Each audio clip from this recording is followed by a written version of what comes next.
This is the most annoying problem which I had, and I'm gonna show you how to resolve it. If you look at the right object, you see a lot of dots, like holes in the print.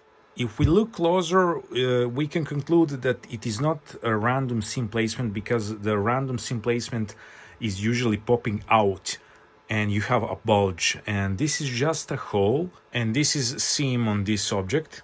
After fixing this problem, you can see how the seam look on the right one and how the seam look on the left one. It is looking astonishing, really beautiful. I'm gonna keep this short. First thing which you need to do is to super dry your filament. I did that. I got some improvements. After drying filament, I got some improvements, but still we had these annoying dots. Less, but still present. It is worth mentioning that this is a PETG filament if you're doing research to resolve your defect.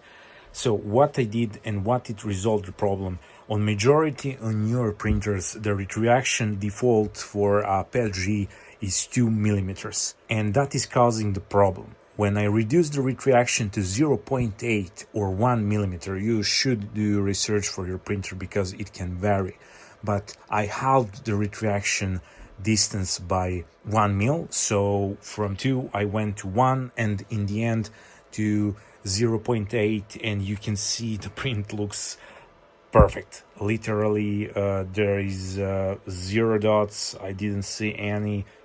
So what is happening when retractions happen, because it is too long and PETG is sticky, it is literally vacuuming a bit of air into the nozzle.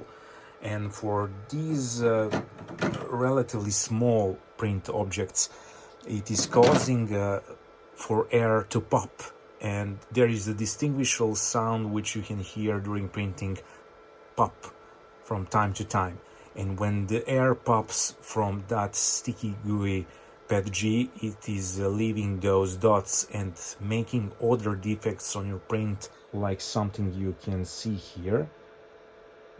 This print is having less dots.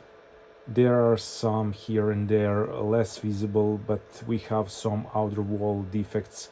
You can see the dots here. It is different kind of object, but the problem is the same.